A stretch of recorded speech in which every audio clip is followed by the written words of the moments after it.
Olá, olá! Chegou a vez do direito, da área jurídica, participar dessa mega maratona. Conexões interdisciplinares, o agro em tudo. Eu sou o professor Silvano Alcântara, coordenador dos cursos de pós-graduação em Direito do Centro Universitário Internacional Uninter.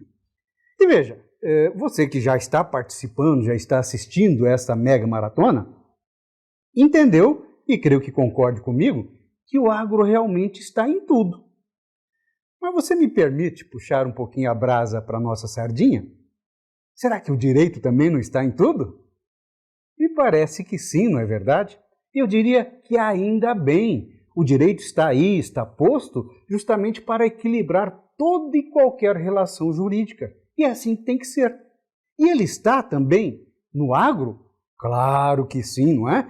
Está em tudo no agro. Está em operações, por exemplo, de compra e venda. Compra e venda de tudo. Compra e venda de insumos, de grãos, compra e venda de animais, compra e venda de equipamentos. Está também na prestação de serviços. Será que tem muita gente que presta serviços dentro do agro, de maneira geral? Me parece que sim, não é verdade?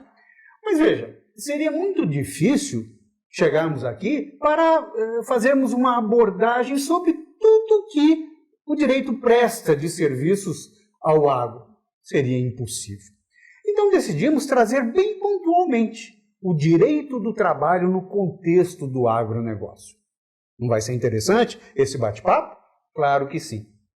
E para melhorar isso, para que você possa entender um pouco mais sobre o direito do trabalho no agro, nós conseguimos trazer uma querida colega que nos ajuda nas nossas disciplinas, particularmente na orientação dos nossos trabalhos de conclusão de curso na área do direito.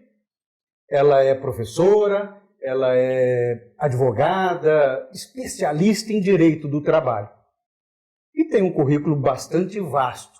Eu estou falando da professora Poliana Cagiano. Professora, muito bem-vinda e agradeço de maneira geral a todos os participantes dessa maratona.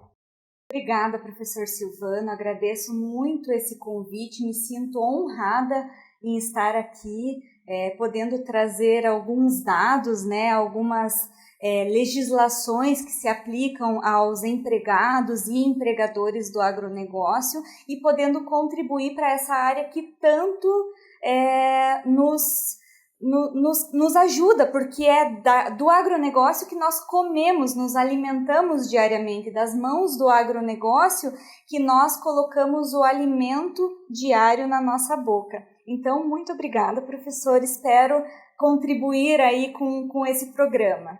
Sem dúvida que a sua contribuição será muito boa. E também estamos com mais uma especialista em direito do trabalho. Essa já faz parte do nosso dia a dia. É a professora Priscila Bortolotto Ribeiro, uma das coordenadoras dos cursos de pós-graduação em Direito e especificamente no Direito do Trabalho. Professora Priscila, seja muito bem-vinda. Obrigada, professor Silvano. É um imenso prazer estar aqui na companhia do professor, da professora Poliana e também de todos aqueles que acompanham essa maratona, esse evento incrível. E principalmente para falarmos sobre esse tema que o professor Silvano já falou, do qual eu gosto muito, que é sobre o trabalhador rural. E como bem pontuado pela professora Poliana, se hoje nós nos alimentamos, é graças a esse trabalhador. Então, vamos aqui aprender muito com a professora Poliana. Professora Poliana, muito obrigada por ter aceito o nosso convite. Tá certo. Então, professora, vamos começar assim. Eu vou jogar aqui uma série de perguntas e dúvidas que provavelmente o nosso espectador também tenha. E aí você vai falando devagarinho e nós fazemos uma ou outra interferência para somar a sua fala. Claro. Vamos pensar assim. O trabalhador rural, ele é diferente do trabalhador urbano? Ele teria, por exemplo, os mesmos direitos constitucionais garantidos? Ou, além daqueles, ele também tem um pouquinho mais de direitos do que o trabalhador urbano? Ele se destaca, ele se distingue do trabalhador urbano? E se sim, no quê? E é claro, se você puder nos trazer um histórico desse trabalhismo rural, também seria bem-vindo. A palavra está contigo. Tá certo, professor. Então, eu acho que é muito importante a gente saber do que nós estamos falando, da quantidade de pessoas que trabalham atualmente no agronegócio. E para isso, eu trouxe alguns dados de uma pesquisa recente de 2023, que é a última que nós temos, que foi realizada pelo CPEA em parceria com o CNA, que é a Confederação da Agricultura e Pecuária do Brasil. Então, hoje, atualmente, no agronegócio, nós temos 28,3 milhões de pessoas trabalhando nesse setor. Isso diretamente, professora? Isso direta ou indiretamente. Sim, é muita gente. Mas hein? é bastante gente, considerando o contingente de pessoas, né, milhões de pessoas, bilhões de pessoas trabalhadoras, né? E houve um aumento muito grande que a gente pode considerar entre o ano de 2022 e 2023. Aumentou mais de 600 mil pessoas voltadas a esse setor. E por quê? Aonde que está isso? Nos agroserviços e nos insumos. Porque a gente está falando de fertilizante, a gente está falando até mesmo do turismo rural, né? Então, aumentou muito o contingente de trabalhadores no agronegócio. É que quando a gente fala em agronegócio, a gente não, falando de pessoas da minha idade ou mais, né? O que vem na cabeça, né? Falar o trabalhador rural. É aquele sujeito que trabalha lá no sítio, na fazenda, na enxada. Eu acho que isso nem existe mais, né, professora? Não necessariamente, né? Hoje a gente está falando, e principalmente trazendo os cursos EAD que levaram para o campo a possibilidade de estudo de veterinários, de técnicos florestais, de tantas outras profissões, né, que chegaram para o campo. TI também, porque as pessoas do campus estão se especializando na questão da tecnologia da informação, com colheitadeiras. Antigamente era o arado, né? A pessoa puxava o arado. Hoje em dia não. Hoje em dia a gente está com uma tecnologia muito alta no setor do agronegócios. E a educação levou isso pro campo. E a Uninter está contribuindo com isso, professor. Exatamente. Temos alguns cursos nesse sentido também. Cursos e polos que chegam a várias cidades de todo esse Brasilzão aí, principalmente no agro. Então, a educação, ela foi fundamental para que as pessoas tivessem maior formação e pudessem deixar, inclusive, né, da questão manual, né, pudessem utilizar as novas tecnologias para trabalhar no agro, né, que tanto nos é caro. É verdade. É interessante o professor puxar esse ganchinho, porque eu sempre fico pensando a questão do turismo. Eu trabalhei alguns anos em consultoria e eu lembro que as pessoas me perguntavam: mas ele é formado em turismo, logo ele não é trabalhador rural, aplica-se a lei do trabalhador rural? E eu falava: depende. E agora que eu vou falar para a professora responder esse questionamento que há muito já me foi feito. Por exemplo, professora, eu tenho uma pessoa que ela é formada em turismo e ela trabalha no setor de turismo rural. Nesse caso, ele é um empregado rural, mesmo tendo essa formação? Certo. Então, aqui a gente está falando da Lei 5889 de 1973. E por que eu trago essa lei? Porque essa lei, assim como a CLT de 1943, alterada agora pela reforma trabalhista, ela traz o conceito de empregado rural, de trabalhador rural, e de empregador rural. E através deste conceito que que eu posso te dizer se caracteriza o trabalhador do turismo ou não. Então, aqui no artigo 3º, a gente tem o conceito de empregador rural, e eu vou pedir a licença para poder ler, até porque a gente não sabe tudo de cor. Claro, nem pode saber. Né? Então, a Lei 5889 traz o seguinte conceito de empregador rural: pessoa física ou jurídica, proprietária ou não de terras, que explore atividade agroeconômica em caráter permanente ou temporário, diretamente ou através de prepostos e com o auxílio de empregados. E aqui temos a inclusão, sim, da exploração do turismo, nesse artigo da Lei 5889. E fazendo esse gancho em relação ao empregado rural, que é super interessante, no artigo 2º toda pessoa física é empregado rural, toda pessoa física que em propriedade rural ou prédio rústico. O que é prédio rústico? São aqueles galpões ali de pecuária, agricultura ou até mesmo agroindústria considerado prédio rústico, que se destina à lavoura, pecuária, prestando serviços de natureza não eventual a empregador rural sob a dependência deste e mediante salário. Então, se o trabalhador do turismo estiver prestando serviços a empregador rural na sua dependência, com subordinação, mediante salário, de forma pessoal, ele pode sim ser um trabalhador rural, explorando o setor do turismo. Então vamos fazer assim uma analogia entre o trabalhador e o empregador rural. Nesse exemplo que a Pri trouxe, e eu creio que pode ser generalizado para outras profissões também, nós podemos encontrar essa pessoa em qualquer um dos polos, como empregador rural, né? Explora o turismo rural, ou como empregado. Destacando que, como empregador, ele pode ser tanto pessoa física quanto jurídica, não é verdade? Sim. E como empregado, tão somente como pessoa física. Essa dúvida, na realidade, existe e não é de pouca gente, não. Por exemplo, perguntam, um empregado ele pode criar um MEI e trabalhar para o empregador com o MEI? Não é? Pode, não tem problema nenhum. Só que a característica de empregado ele já não tem mais. Por quê? Porque aí ele está sendo contratado como pessoa jurídica, certo, professora? E eu vou complementar, aí você fala para mim. Antigamente, quando eu dava aula de Direito do Trabalho para graduação também, algumas coisas me vêm na cabeça. E no conceito de empregado rural, vinha sempre esse prédio rústico, né?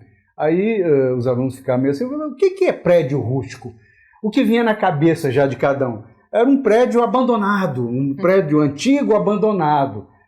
Eu falei, falava assim, então essa pessoa que trabalha num prédio desse, talvez arrumando, é empregado rural? Aí ficavam em dúvida, né? E é claro que não era em tom de brincadeira, e aí a gente explicava. Mas mais para passar a eles a informação de que, na nossa cabeça, o empregado rural é aquele que trabalha lá, na área rural, no sítio, na fazenda.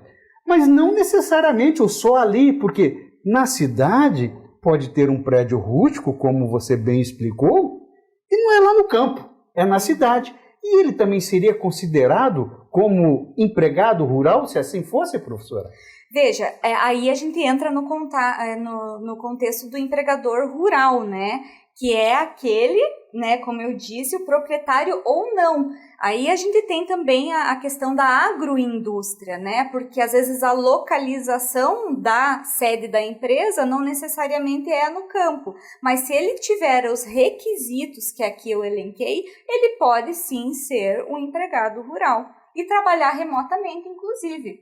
Um veterinário, né, que preste uma consultoria para esse empregador rural, ele pode ser um empregado rural, sim. Muito bem. Interessantíssimo, olha só o home office aí, né? Home office rural, olha home aí. Office rural. Eu creio que pouca gente pensou nisso. Muito incipiente ainda, né? Mas que trabalha com atividade mediante subordinação, mediante empregador rural, ao empregador né? rural. Sim, E, prof, vamos trazer um pouquinho desse avanço, desse histórico da legislação trabalhista. Nós estamos falando aqui em home office. Isso é coisa de agora, não é? Sim. Pós-pandemia ou durante a pandemia para cá, que está se tornando realidade, creio que para todo e qualquer segmento, e também na área rural, não é verdade? Sim. Mas isso, penso eu, é de agora. E a legislação rural, ela avançou, ela é de longa data? Como que... Nos traga um panorama disso, prof. Certo. Eu trouxe aqui alguns pontos que eu acho que é importante a gente saber, até para contextualizar as pessoas em relação aos direitos do empregado rural. E um dado um dado importante, que é que no dia 1º de maio a gente comemora o Dia do Trabalho. E tem um dia que a gente comemora o Dia do Trabalhador Rural, que é o dia 25 de maio, que eu achei super interessante trazer, porque muita gente não sabe que existe o Dia do Trabalhador Rural. Então, assim, quando isso tudo começou? Obviamente que muito tempo atrás. E aí eu trouxe um decreto de 979 de 1903, em que permitia que os sindicatos se organizassem sem a interferência do governo. Até porque, até então, tudo precisava da autorização do governo. E aí houve essa permissão para que começasse a questão da sindicalização. E aí eu trouxe outro dado, que é em relação à Constituição de 1934, que é uma Constituição que promove e ampara a produção, porque a gente está falando de produção rural. E aí, então, ela começa de forma muito incipiente a trazer algumas questões de relação de direito social. Aí, passando um tempo, em 1941, 2 anos antes da CLT, nós temos o Estatuto da Lavoura Canavieira. Por quê? Porque muitas pessoas trabalhavam com o cultivo da cana-de-açúcar. E esse estatuto, ele trouxe a possibilidade de moradia e assistência médica aos empregados desse setor, que todo mundo sabe é muito complicado, muito complexo, né? Muitos boias frias trabalhando nisso. Então, claro que a lei, ela prevê ali moradia digna e nem sempre é isso que a gente vê. E aí, nós temos ali a Constituição de 1946, que é muito parecida com a Constituição de 1934, ela também institui algumas questões, inclusive de sindicalização, mas a lei que efetivamente trouxe questões de, claro, a CLT, né, mas a CLT nada previu sobre o trabalhador rural, apenas trabalhador urbano. Trabalhador rural mesmo foi o Estatuto do Trabalhador Rural de 1963, que depois ele foi revogado pela Lei 5889 de 73. E é aí que a gente traz os direitos, a conceituação de empregado, empregador rural que nós falamos agora, e alguns direitos diversos do empregado urbano, como, por exemplo, o aviso prévio, a questão do horário noturno, contrato por safra, contrato de pequeno prazo, que a gente pode abordar aqui. Opa, isso é interessante, né? professora, isso é interessante. Tá certo. E, claro, nós tivemos a nossa Constituição Federal, que aí equiparou, né, os direitos entre o trabalhador urbano e o rural, a exemplo do Fundo de Garantia por Tempo de Serviço. Então, ali nesse decreto de 5889 de 73, a primeira questão que eu acho interessante a gente trazer é a questão do aviso prévio. Como que é o aviso prévio para o empregado urbano? Então, ele pode deixar de trabalhar 7 dias, né, no decorrer do aviso prévio, ou descontar 2 horas por dia, né? Então, esse é o formato. Para o trabalhador rural, ele tem direito a 1 dia da semana para ele buscar um emprego, já que ele, né, está cumprindo esse aviso prévio. Então, é um pouquinho diferente do trabalhador urbano. Outra questão super interessante é a questão do horário noturno e da hora noturna. A hora noturna do trabalhador urbano é reduzida, é 52 minutos e 30 segundos. Na hora noturna do trabalhador rural é 60 minutos. Hora cheia. Ou seja, não hora tem cheia. hora reduzida. Mas a questão do adicional noturno para o trabalhador rural é de 25% e para o trabalhador urbano de 20%. Então há essa compensação. E como que funciona a questão do horário noturno? Para o urbano, todos sabem que é das 22 às 5 da manhã. Para o trabalhador da pecuária é diferente da agricultura. Da pecuária é das 20 horas até as 4 da manhã e para o trabalhador da agricultura é das 21 horas até as 5 da manhã. Então, tem que tomar até bastante cuidado em relação a isso, porque às vezes acontece, principalmente na colheita da soja, que eles começam a colher um pouco mais tarde, ali 10, 10 e meia da manhã, por conta do orvalho, né? Então, eles deixam passar ali a questão do orvalho e, às vezes, ultrapassam 8, 9, 10 da noite. E aí já entra a questão do adicional noturno. E não deve noturno. ser raro também aquele trabalhador que trabalha nas duas, né? Trabalha com a pecuária e com a lavoura ao mesmo tempo. Aí, é claro, em cada caso deve se adequar esses horários, por assim dizer, né? Exatamente, professor. O pessoal da pecuária, né?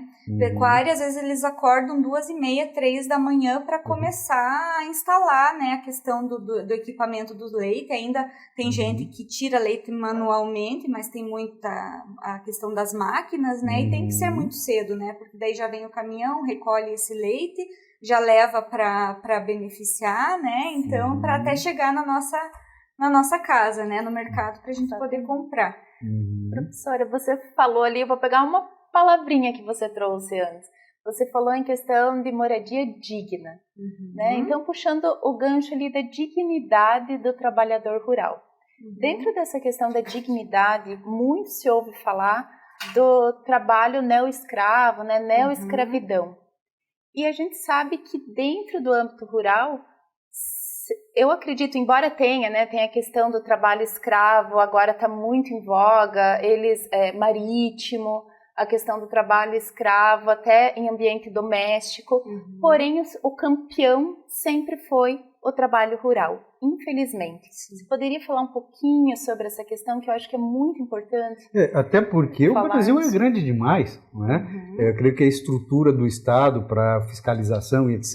não vai chegar nem perto do que deveria ser.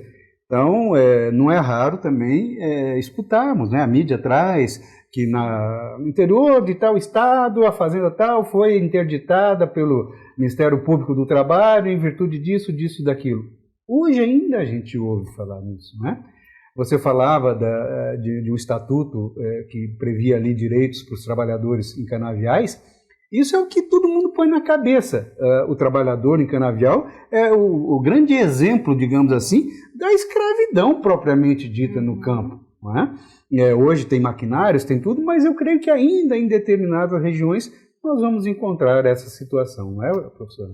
Sim, que assim, fazendo uma retrospectiva histórica, veja, o Brasil ele foi dividido em capitanias hereditárias.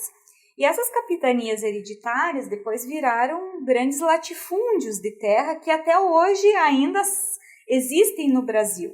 Então, nesses grandes latifúndios, os proprietários de terras, eles buscam mão de obra, mas eles querem muitas vezes pagar um valor relativamente baixo para esses trabalhadores, e as condições também não são muito boas, né? Então, esse próprio estatuto que veio para trazer um pouco de moradia digna para eles, né, é o mínimo que se espera. Veja, a Lei 5889, ela traz que, havendo mais de 50 famílias no mesmo latifúndio trabalhando para empregador rural, esse empregador rural ele precisa promover escola gratuita primária para esses filhos de trabalhadores rurais. Escola gratuita primária e com não mais do que 40 alunos por sala. Então, assim, isso já é um avanço que em 1973, né, trouxe através da Lei 5889. Mas sim, professora, é muito grande o contingente de resgatados. Eu peguei um dado recente agora do Ministério do Trabalho e Emprego, junto com o Ministério Público, e no ano de 2023 foram 2.800 pessoas resgatadas em condições análogas à escravidão, onde na lavoura cafeeira e na lavoura de cana-de-açúcar é o que disparado ganha ainda, né, o contingente. Então, a gente precisa muito, tem muito a evoluir, né, em relação a esse desafio que é o trabalho análogo à escravidão. Mas o Ministério Público do Trabalho, o Ministério do Trabalho e Emprego, eles estão sempre procurando, né, existe canal de denúncia para essa questão, e a penalidade está sendo uma penalidade muito mais rígida, mais pesada. Mas é como você falou, isso é até cultural, não é? vem lá da época das capitanias e passando de pai para filho, e nesse sentido, mão de obra barata, você aqui dentro da fazenda, aí faz uma venda lá para vender farinha, paraná, e aí você vai assinando e paga com o seu salário, que nunca vai conseguir pagar, ou seja, você não consegue sair dali nunca. Isso a história nos conta, isso não é achismo, não é nada, isso tem estatística em relação a esses fatos. E creio eu, por ser cultural ainda, mentalidades desse tamanho ainda existem, não é verdade? Mas aí vem a legislação e a estrutura do Estado tentando proibir esse tipo de coisa devagarinho. Talvez eu não consiga escutar uma notícia dizendo assim, nós não temos mais trabalho análogo à escravidão no campo. Eu creio que eu não vou ouvir uma notícia dessa. Mas vocês, jovens, quem sabe, não é? Numa sequência natural, e é o que a gente espera, a bem da verdade, não é assim? Exatamente, professor, até porque a perspectiva do agro é muito boa, tem muito futuro, né? Hoje o agro está em tudo. Houve um despertar para o agro, inclusive com a questão do ESG, né, que é a questão da sustentabilidade, a preservação, a produção dos orgânicos, inclusive, desde a produção de ovos orgânicos, né, os vegetais orgânicos, a própria carne, né, aquilo que eles utilizam para produzir. Então, a perspectiva é muito boa, só que nós temos alguns desafios que a gente precisa trabalhar isso, que um deles, além do trabalho da escravidão, né, análogo à escravidão, é a questão da permanência dos jovens no campo. Né? É aquele negócio de pai para filho que o professor Silvano falou, né? Como fica, a partir de que idade, professora Poliana, poderia uma pessoa trabalhar no campo como trabalhador rural? Veja, a lei ela fala entre os 16 e 18 anos, é possível, né, trabalhar no agro, né, respeitando a questão de não trabalho nem insalubre, nem perigoso, nem penoso. Então, e noturno também não pode. Então, o menor pode trabalhar desde que respeitadas essas condições. Claro que a gente sabe que a realidade é bem diferente, né? Eu também vim do interior e a gente desde muito pequeno já trabalhava, já ajudava. Você trabalhava no campo, prof? Eu sou do interior, né, professor? Então, assim, claro que a gente fazia algumas coisas, né? Acompanhava os pais, os avós ali natural, né? Na propriedade. E claro que os pais tinham um cuidado também, né? Assim, a gente sempre frequentou a escola de uma forma regular e assim funciona, né? Mas é muito difícil o jovem querer ficar no campo, né? Então isso é uma coisa que a gente tem que trabalhar um pouco mais, né? Fazer com que levar a internet, a tecnologia, a própria educação, EAD, para que eles queiram ficar, que eles tenham vontade, para que os idosos não queiram vender esses terrenos para os grandes produtores também, né? Os pequenos vendendo para os grandes produtores rurais, né? Tá certo. Prof. Poliana, Prof. Priscila, a conversa está excelente, muito gostosa e creio que produtiva para quem está nos assistindo. Mas infelizmente o nosso tempo é curto demais e estamos chegando ao nosso final. Passo a palavra a você para as suas considerações finais.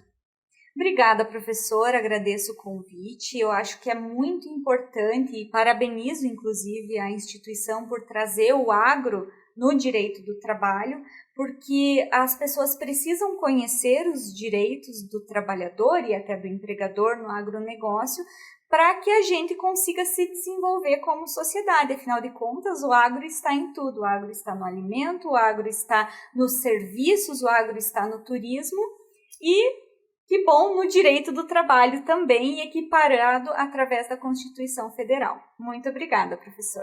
Professora Priscila? Professora Poliana, foi ótimo os dados que a professora nos trouxe, todo esse conhecimento. Acredito que todos que assistiram foi muito proveitoso. Convido que ainda continue assistindo, porque ainda terá mais, né, mais palestras. E, professor Silvano, sempre uma honra compartilhar esse espaço com você. Professora Poliana, eu que agradeço, muito bom tê-la aqui, nos ajudou a entender um pouquinho mais do direito do trabalho no contexto do agro. Prof. Priscila sempre, né, simpática, nos trazendo sim da sua bagagem também do direito do trabalho. Espero ter trazido a vocês um pouco mais de entendimento do direito no agro, e especialmente do direito do trabalho nesse contexto. Um abraço a todos.